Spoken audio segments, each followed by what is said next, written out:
girl, Cure the Healer, and we are going to go ahead and get tapped into our podcast for this week.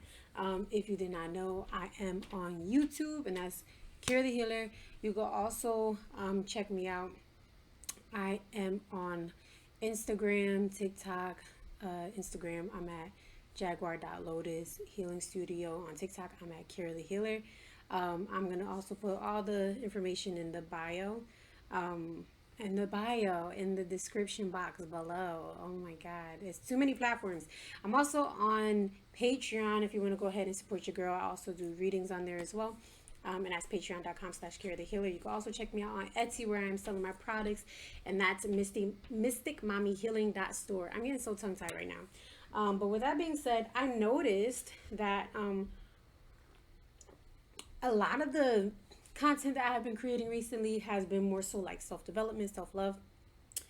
But when I originally started this, I was doing a lot of stuff about witchcraft. And it's like, when did you stop making that content, Kira? You know? So, I do have some visual stuff today. So if you are curious about what that stuff look like I said, I'm on YouTube at Kira the Healer, so you can see what it look like. But today we're going to be talking about candle magic. I'm not going to go too in depth with witchcraft and stuff like that, or how to practice, because I do want to say, as a practitioner, somebody who's been doing this for a few years now, for a little bit of a while, you know, I'm going to take a sip because I'm getting tongue tied. As somebody who has been doing this for a while now, I wouldn't recommend that anybody go out and just start practicing witchcraft, or especially if it's not hereditary. It's just not something to be fucked with. It's not something to be messed with, because it is something that is not only taboo, but it's forces, unseen forces that you're working with. So it does become a little bit tricky, okay? It's a lot that could happen, especially when you start getting into hexes and curse removals and uncrossings and stuff like that. It's just not something that you just, you know, even when I talk about candle magic today, there's other elements that go with it. I'm just going to tell you what the colors correspond with, just in case you start getting into it. But other stuff that has to do with court cases, hex removals, exorcisms, root work, root removals, anything that has to do with like black magic. All of this is energy manipulation. You need to go to a professional to get this stuff removed, only because a lot of the stuff that can be put on you can be past generational. It can jump from one person to, you know, another, because it's energy manipulation. So you wouldn't want to go to somebody or you don't want to go to somebody who don't know what they're doing and something bad end up happening and it backfires. Also, you might think it's one person because, you know, they did some kind of spell work and you end up doing something and it backfires and now it's all on you. We don't want to do that, right? Another thing that's important with magic and being a practitioner is I personally don't do this. I have people who think otherwise. I think you should do whatever suits you. That is the great part about being, you know, a practitioner. That's the great part about magic, is there's so many different forms of magic, because it comes from different cultures. It comes from, you know, different parts around the world. Everybody has their own form of magic or witchcraft. So it might look different for you than it does for somebody else, especially if it's hereditary. I personally do not do witchcraft when I'm angry. I do a lot of hex removals. Very rarely will I hex someone. I do a lot of root removals, a lot of black magic, uncrossing, just removals of heavy, dark energies, entities, and stuff like that. That's more so my specialty, along with ancestral healing, and yeah, ancestor work and inner child and stuff like that. I do more so of that. But I mean, I'm very good with doing things that bring money and success, and I do all of that. I do all of that, but what I prefer is the curse removals. I like breaking stuff like that. So yeah. I personally do not like doing things when I am angry, especially because you can work with certain deities, certain, and it depends on who you work with as well. That's why I'm saying practicing witchcraft is not linear. When I first started this podcast, when I first even started doing this stuff, um, I talk about it all the time that when I started my first spiritual journey. I don't even say awakening. When I started being familiar with witchcraft and comfortable, kind of like getting to know it better. I did start with like Wicca and Levian Satanism and all these other forms of witchcraft that didn't suit me because it had nothing to do with what my ancestors were trying to get me to do. I wasn't even in connection with my ancestors at that time. And this was more than a decade ago when I started doing this.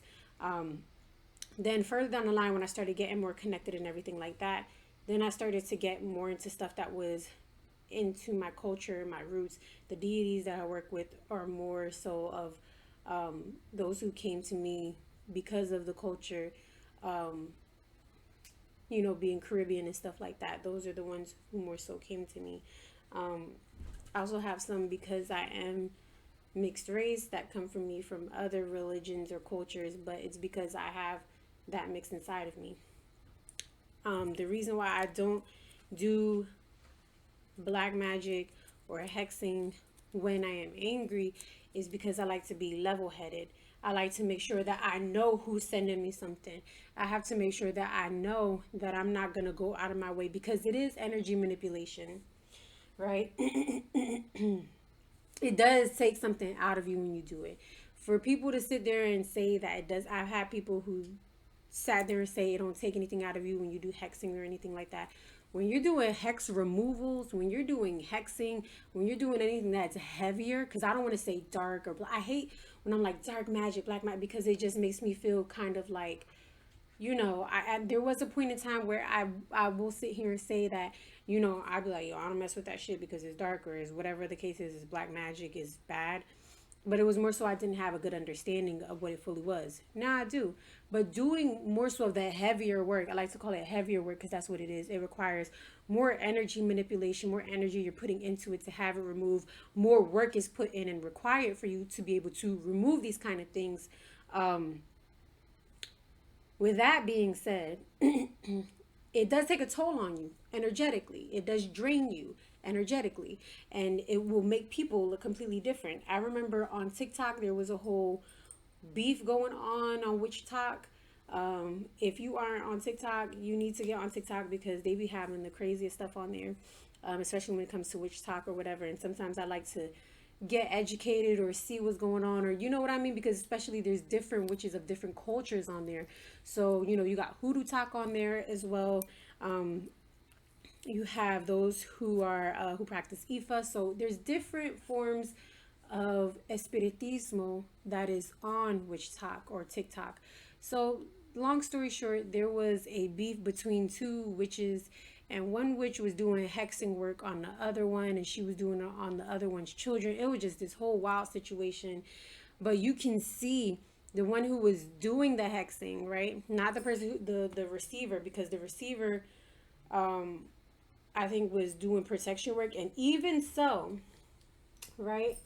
Even so, because I'm also going to show y'all today what it looks like when somebody is doing, if you start getting into candle magic or you start getting into wanting to be a practitioner or wanting to, do like the basic stuff, which is always your protection work. I always say before you start getting into this, protection is the most important thing, okay? Protection and cleansing. Because I know so many people as a practitioner who have dealt with people who have been doing candle magic or who have been doing witchcraft or who have been in this for a while, and I see them not cleansing or protecting. You doing magic, you doing work, but you're not protecting and cleansing yourself, boo. Like, why do you think you feel so heavy right now? You just did 3 hexes or 3 banishing spells, and you ain't cleaned your house, your space, yourself not one time? Come on.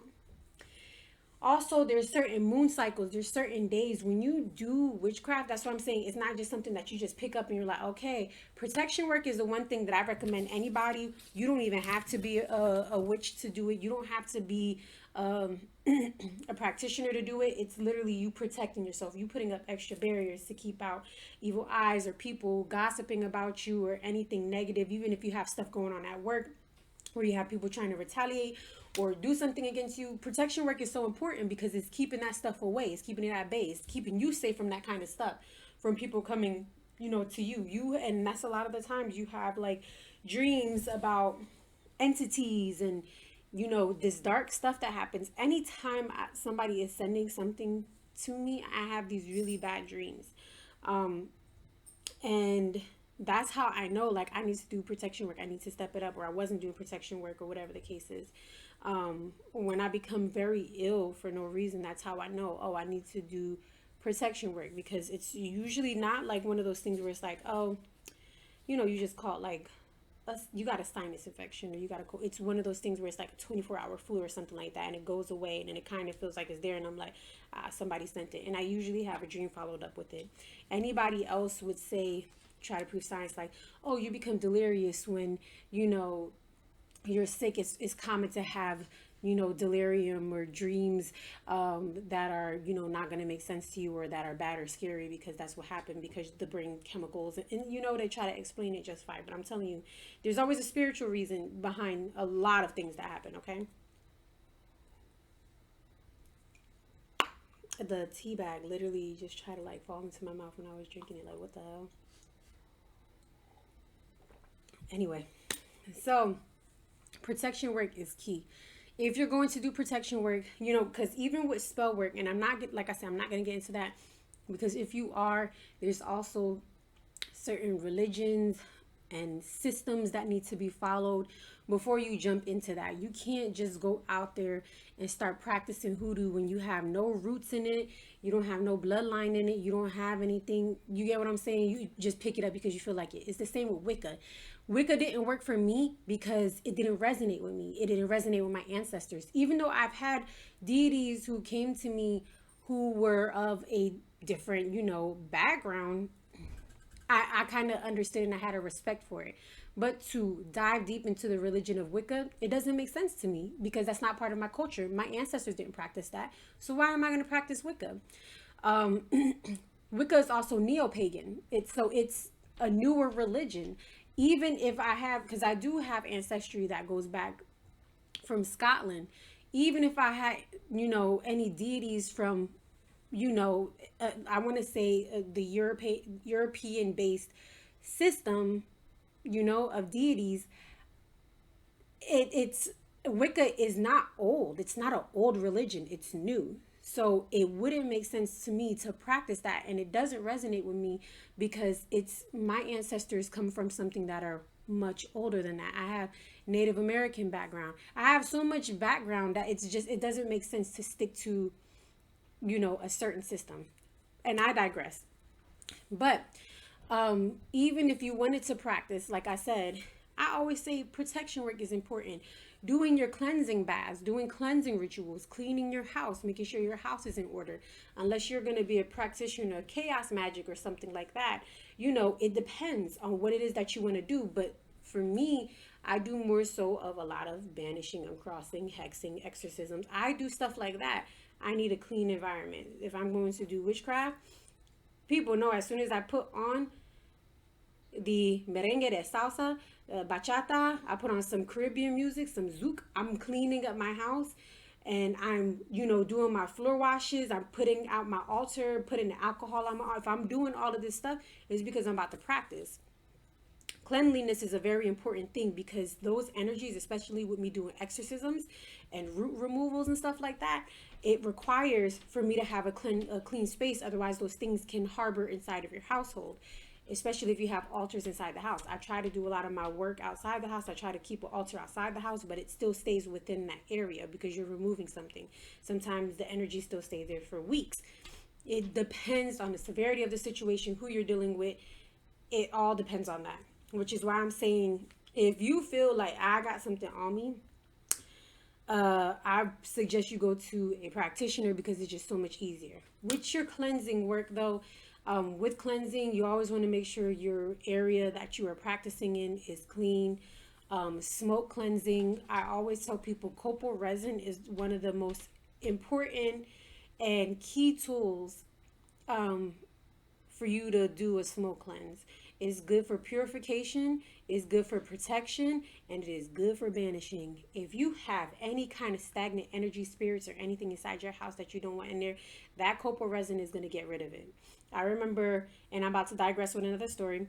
I remember I had went to a kind of day seminar thing. It was outside at the beach. I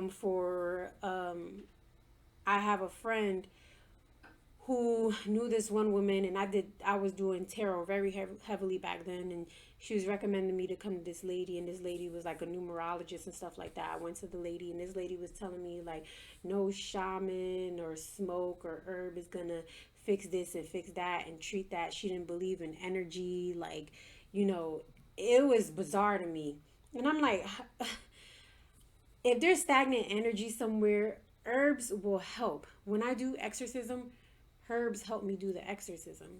It helps remove these spirits. And once the spirit is casted out of the body, because this is all energy manipulation, I'm pretty sure some people don't need the herbs to do it if they do it, but that is just how I was taught. It was passed down to me through my ancestor. My ancestor told me how to do it. The deity that I work with told me how to do it. So for you to just, with no scientific proof, even though I can't scientifically prove what I do, but you have no scientific proof that it don't work. You're just saying it don't work because that's not how you do it. And that's fine, babe, but that don't mean you gotta, say that just because it don't work for you, it don't work for other people. There's always going to be different systems.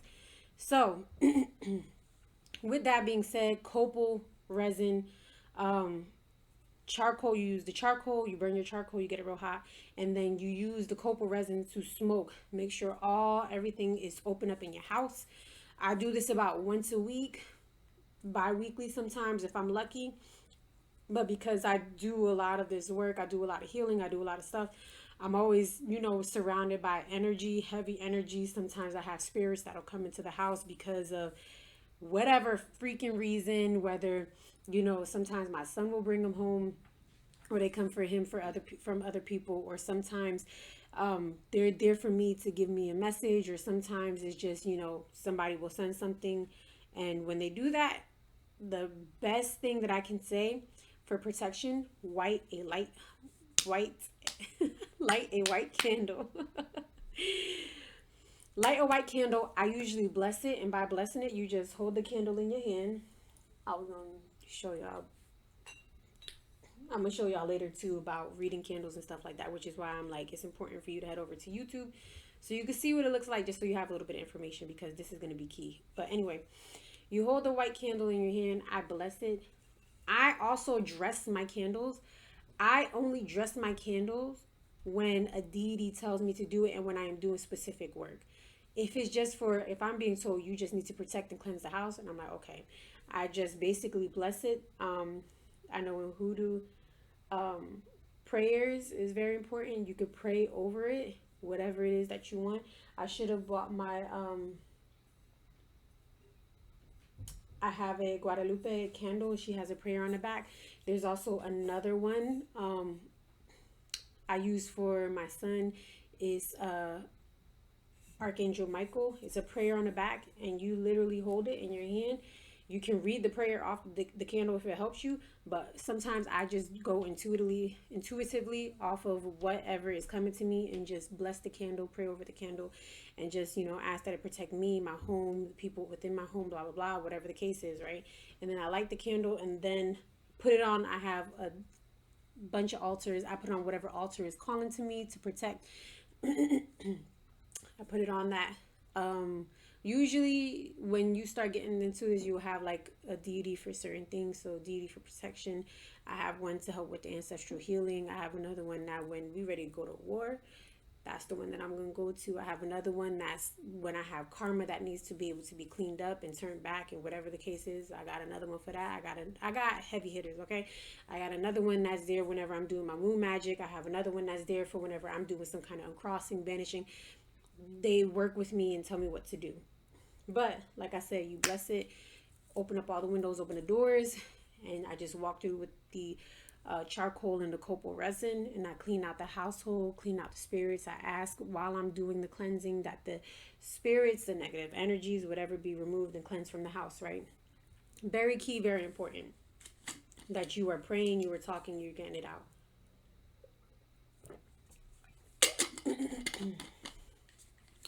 I don't like using white sage. One, I don't like using white sage because we're talking about, before we get into, and I know you're like, are we going to talk about the candle magic or what? And we're going to get to the candle magic, but I just don't, I'm not going to give you some information and I'm not going to give you no backstory. I'm going to give you as much as I can because like I said, there's still certain things that I want you to go to somebody professional for. But if you're going to do some stuff yourself, which protection is very easy, it's the most common and most needed thing when you start doing witchcraft, or even if you're not practicing witchcraft, it's just something that's needed all the time to keep people away from you, keep the evil eye, keep negativity. It's a practice that, especially if you're Latina, you're Caribbean, you know, even I know people of different, you know, European backgrounds like Greek and stuff like that, that this is something that's very common, that protection is always needed. African American and your peoples are into hoodoo. It's the same thing.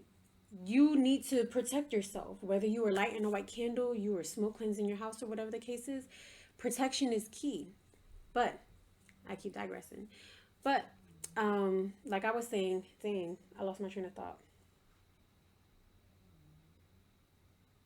Oh, I don't use white sage. The reason why I don't use white sage, it does have antibacterial properties and stuff like that. If someone is sick, it's good to use to clear out the bad spirits, clear out, you know, that heavier energy and stuff like that that you have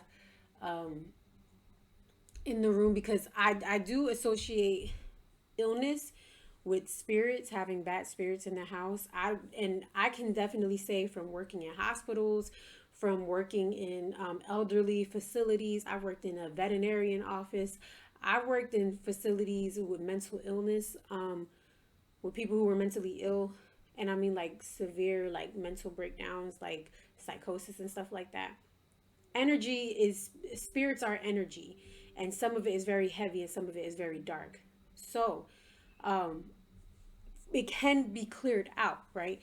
There's times where you can walk up to a house and you're like, oh, you know, you get chills and stuff like that. Or you're in a room with somebody and somebody is sick and you're getting chills because you can feel this bad spirits that are in the room that are overwatching. It's kind of like in that movie Insidious. I don't know if you ever saw that, but in Insidious, where it's that little boy, he's sick and he's on like the ventilator or whatever, and heart monitor, whatever. And you see that tall red devilish, you know, entity or spirit just looking over this boy, just watching him. I feel like that's exactly what it is when somebody is sick. And there's times where I've been sick and I've been seeing shadow people, where I see something and, like I said, people will cough it up or chalk it up to saying it's delirium or whatever the case is. But I've also seen it with other people, okay? Especially when my child gets sick. And there's plenty of times when my child gets sick and he's not feeling good. And I look over and I see something and he'll tell me, he'll be like, oh, there's a spirit in this room. And it's usually a bad spirit. So I smoke cleanse it out. But the reason why I don't like using white sage is because also white sage is very sacred. Although I am Native American, I just don't use white sage because it is also becoming endangered as a plant species. And me, I do have a degree and a background in environmental science, so I always try to be as sustainable as I can when it comes to stuff like that. I always try to be very respectful of other people's religions, cultures, and backgrounds when it comes to that. Even when I practice witchcraft, I will not do something that involves hoodoo or voodoo or santeria or ifa if I am not part of that religion. Okay, I do have my own system of spiritualism that I practice, that works for me, that was given to me and handcrafted and made for me by my ancestors, and I follow that one and it works perfect for me, which is why I was saying before, when I was practicing Wicca, that shit didn't work for me because it wasn't meant for me. When I was practicing or trying to learn Levian Satanism and chaos magic. It didn't work for me. Why didn't it work for me? Because it wasn't for me. And I'm not saying that because, of course, I am saying it in a way where you don't want to be a culture vulture, or you don't want to be a, what's the word that I'm looking for? Appropriating somebody else's culture. But it's also one of those things where this just might not work for you because there's a system that works better for you, because your people come from it. Your ancestors are able to communicate with you. And that's the thing. When you are doing these kind of works, you're going to have your ancestors and deities that are going to communicate with you to help you work the system, to learn the system, to be able to trial and error, see what works for you, see what doesn't. But when you're working with other systems, I'm not saying that there won't be deities from other systems that won't come to you. That is very possible. But what I'm going to say is, by working with a system that is something that your ancestors know, is going to be easier, and is going to come to you more fluent than you going out and trying to do something else, if that makes sense. You might disagree, you might agree. This is just my personal opinion. You know what I mean? I'm not giving you I can't guarantee you facts, because something else might work for you, but I'm just simply telling you what works for me. It's possible it might work for you, and you could take it from that. And maybe you were thinking about, I wanted to get into witchcraft, but I don't know what system of witchcraft I want to look into, or I don't know where I want to start, or I don't know what I want to do, and blah blah blah blah. Why don't you start from your roots, where your background is from? What is the religions that are practiced through your backgrounds? And that's how you can start. A lot of mine, the systems come from Africa, because my ancestors were, brought over from Africa. I don't want to say slave. They were enslaved people who was brought over from Africa to the Caribbean, spread out.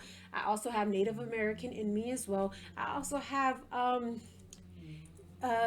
East Indian in me as well. So that was all brought over to the West Indies, and that's exactly why I have so much mix in me, and I have different, deities and different practices when it comes to my system. But what works for me, it might not work for everybody. But I could tell you, growing up culturally, especially if you experience stuff. I had a coworker, she was Greek, and they did coffee readings and stuff like that. I do tea leaf readings. It's going to be some similarities when it comes to stuff, especially divination. But like I'm saying, some stuff is going to work for you, some stuff is not. But for you to go completely by one system just because you want to try it, practice it, see what it's like, and then it doesn't work out for you, you have to just be careful, because like I said, there's appropriation, connection with your ancestors and deities. You want to be able to make sure you're doing something that's going to benefit you and suit you, right? So that's why we're talking about not using white sage. You can use copal resin, which is perfect. Frankincense is also a good resin for you to be able to use for cleansing, for purification, stuff like that. There's so much more. There's even incense that you could use, that you literally go to a botanica and it says, it'll say hex removal. It'll say whatever it is that you need on it, okay? So also, don't limit yourself. That's another thing. Don't limit yourself to doing one system, to doing one thing, because I just feel like it's just so much that you can do for yourself that will benefit your spiritual way of life by doing what your ancestors are wanting you to do.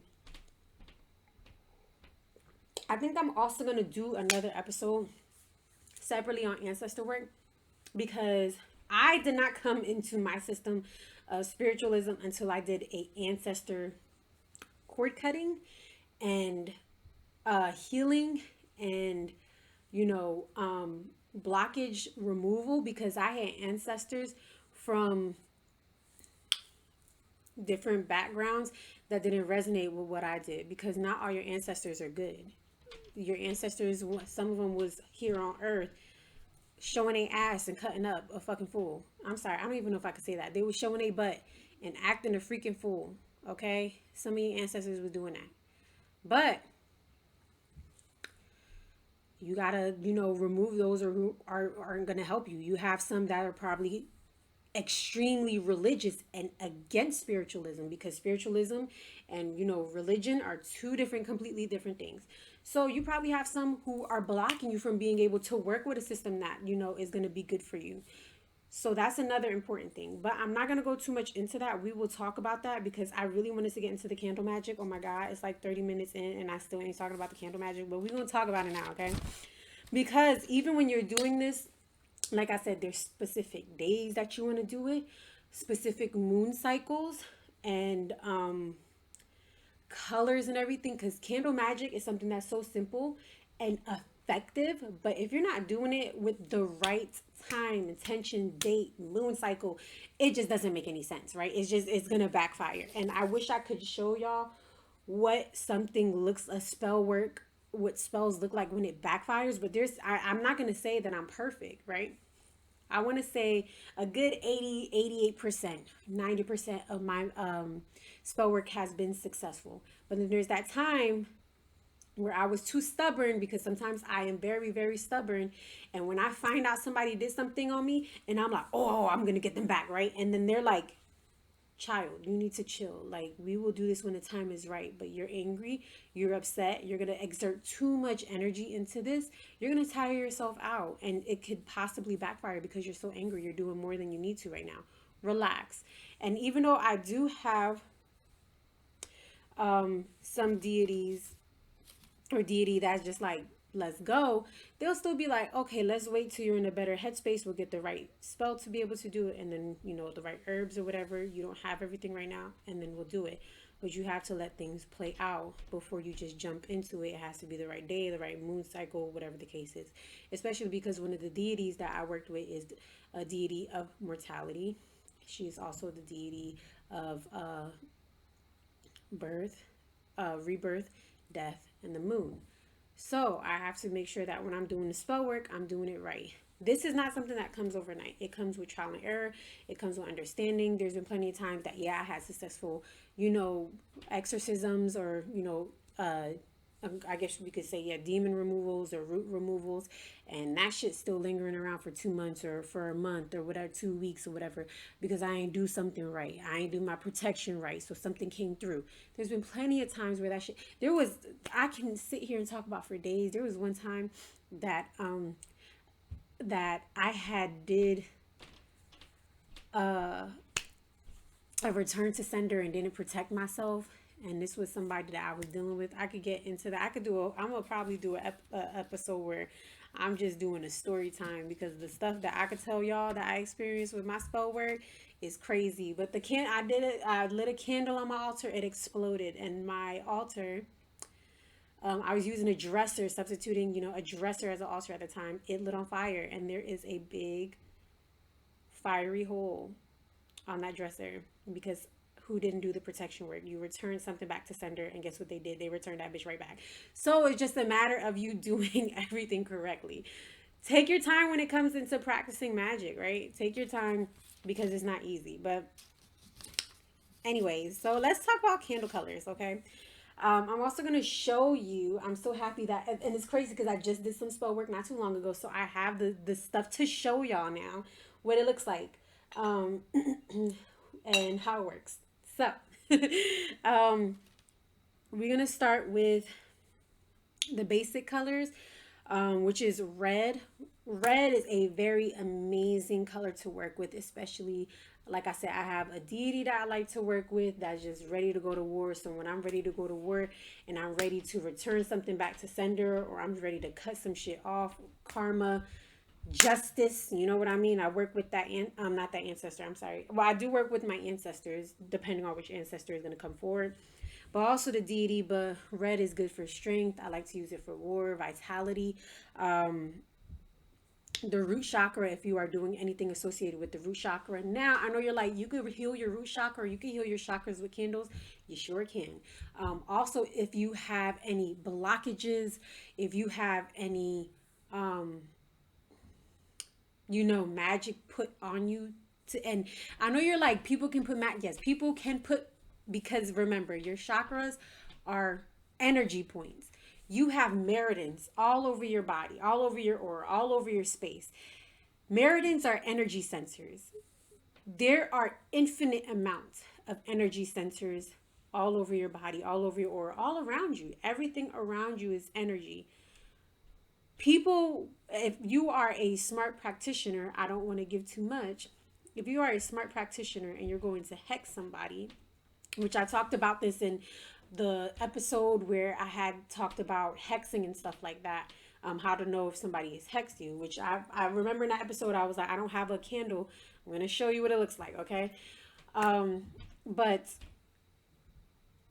if you are a smart practitioner and you don't want somebody to know, I put something on you and I don't want you to see that, you would do a spell to block their third eye chakra so they won't know. Now, as a practitioner, if you're going to hex or whatever, you would, block the third eye so they can't see or whatever the case is, or they're unaware, or they doubt their intuition, or they don't know what's going on, and they're kind of like confused about everything. It does slow them down in their tracks of trying to be able to figure out who does it. But me being me, there's also spell work that you can do to show you the truth, to remove that. Especially me, I'm usually ahead of the game because I have deities, like I said, ancestors that work. So they already know what's going on. I already see, feel, smell. Everything is just coming to me before you're able to do what you're doing, or before it happens and it backfires on you. So that's what I'm saying. That's why I said this is not stuff to be dibbling dabbling in for fun, because it is stuff that should be taken very serious. The wrong person get it into their hands, and you get what I'm saying, you do something to somebody, especially someone like me, or somebody who has been practicing, because there's people who've been practicing for decades, okay? You have to be careful because you don't know what's going to happen back to you. That's why I don't do baneful magic, or I don't do hexing or anything. If I'm doing it, it's very rare, and it's usually I'm sending something back, or somebody sends something to me, whatever the case is. But I don't do baneful magic where I'm sending something. But you will get the right person on the right motherfucking day. I'm sorry, I keep cursing so much. You're going to get the right person on the right day where they're going to see, or they're going to know, and they're going to hex the hell out of you and your whole ancestry. And you will be literally your ancestors, and you better hope you get somebody who's like me that is going to do that removal. Okay, go through all that work to do that removal, because I've done ancestral healing and curse removal and stuff like that. So it's rough. It's very rough. But okay, so we was talking about red. Red is associated with the root chakra, action, war, vitality, your blood, right? Your blood is your health, it's strength. So that's what I like to use red for. Black is good for banishing, hex removal, curse removal, and crossing protection, and energy manipulation. Of course, like I said, when you are using candles, I love to dress them depending on what it is that is being sent over.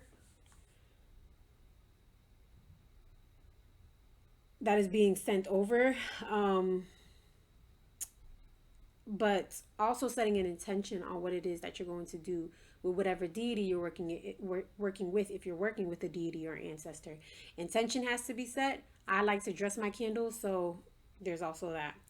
White is good for protection, peace, healing, purity, and exorcisms. It's also good for a substitute for anything. Just like think of it as like a clear quartz crystal. A clear quartz crystal can be programmed to do anything, right? For any crystal. It's the master crystal, right? Think of the white candle like that as well. If you are also me, I always light a white candle when I light any other candle, and it's to bring balance, purity, and peace, and also protect the spell work that is being done. So just to let you know. Green is good for success. It's good for the heart chakra. It's good for money. I like to do them for job interviews. If I create a new product or something like that and I'm uploading it to my shop, I like to do a green one. It's a money magnet. Very good for drawing in money, success, luck. Think of it like a green clover. Money is green. That's why you would use green. It's good for earth, plant magic, all that other stuff. Blue is good for fortune, also truth telling. It's also good for water elements, anything that has to do with honoring some kind of water deity.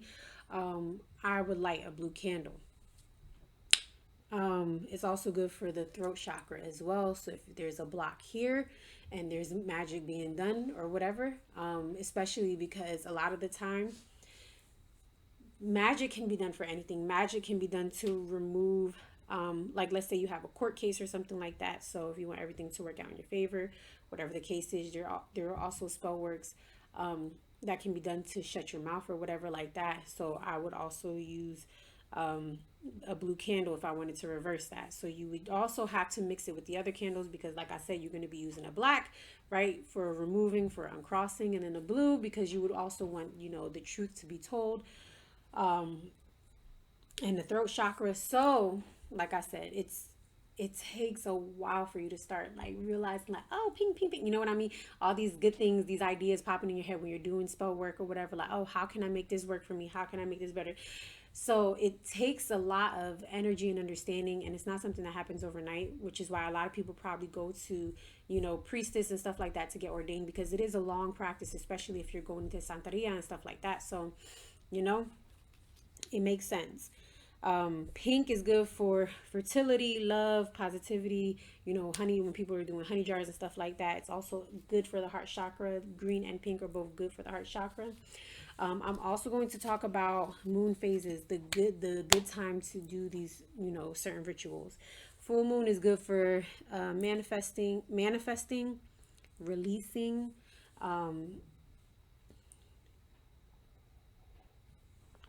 releasing stuff, cleansing, purity, protection work. And you're like, why do I need to do a purification spell? Because if you're going to do any spell work, purification is needed. Making sure you're clean. If you're doing an exorcism, purification is needed.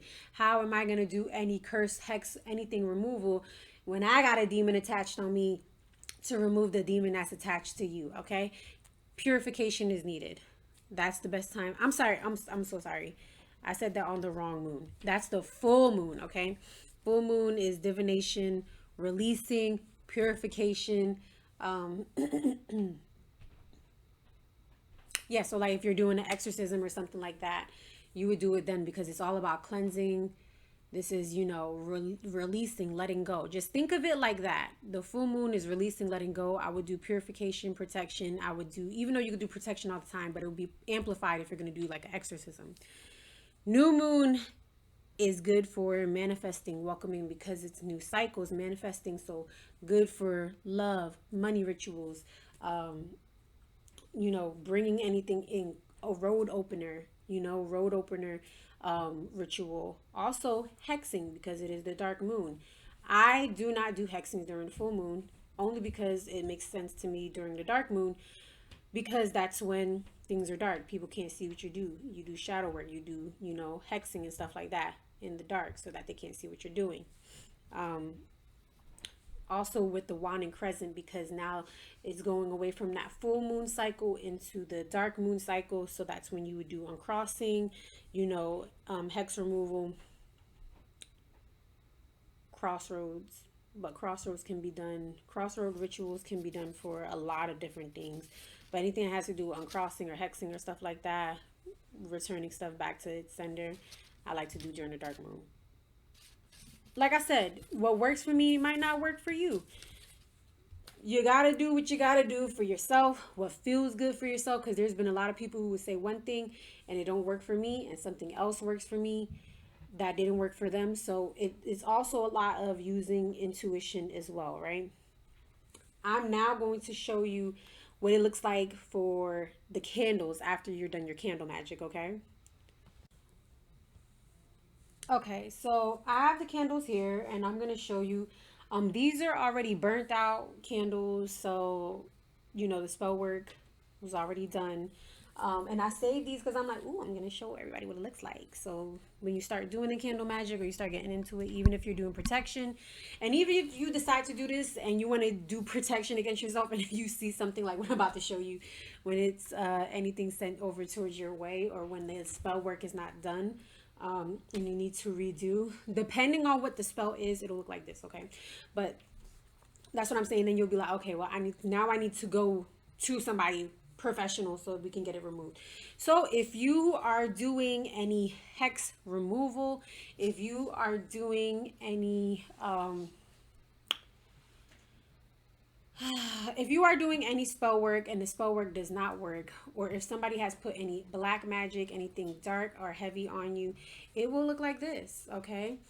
I have had candles. This one is where you can see it was a lot of work for it to be able to burn with all this black suit. So for those who can't see this because you're listening, It's literally just black suit all the way at the top going, you know, past midway of the candle. And I have some rings down here. The candle rings are also very important too. I'm going to tell y'all about that in a second as well. And those who are watching, you'll be able to see what the candle rings are. But this is how you can tell somebody put something on you. There's been times where it burned all the way black.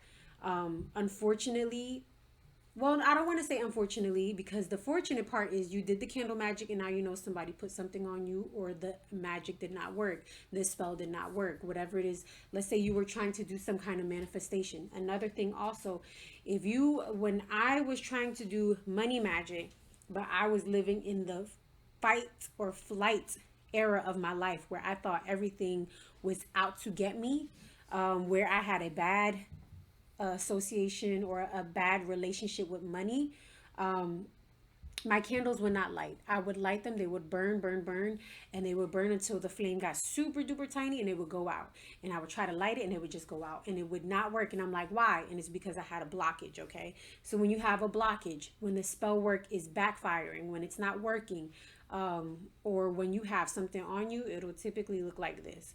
There's other times when you might try to do the magic work that you feel is needed to be able to complete it, but if it's not the right time, then the right moon, the right deity, it would burn out and it would not even finish. It either won't finish, it'll stop halfway where the wick would disappear. You don't got no wick no more, so you can't light the candle, and then you would have to wait until the appropriate time or work with the appropriate deity, right? But this is what it looks like when it has all that black suit. When something negative, like I said, bad energy, whatever the case is, I would also discard this afterwards. You don't want to keep this energy around you, right? So after this video, I'm tossing this shit. I was just saving it so that y'all were able to see what it looked like.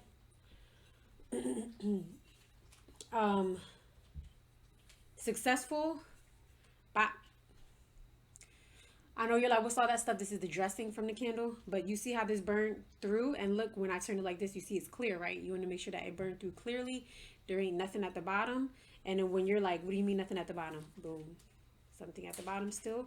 This one's not too bad though. You can tell it was successful, but because when you look in here, there you go. You can see all of that. It's just a tiny bit of white at the bottom. Now, candle rings, right?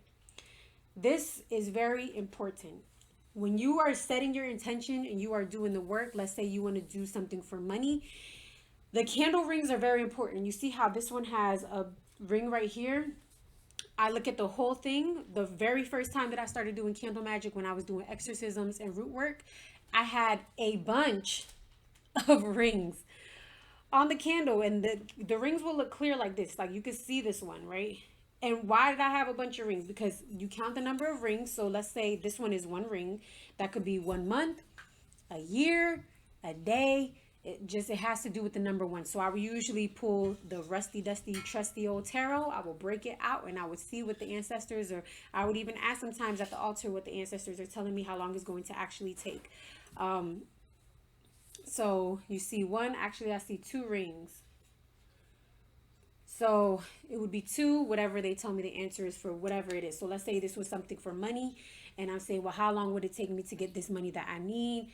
And they would say 2 weeks, 2 months, whatever the case is. All right, boom, I already know what's coming in.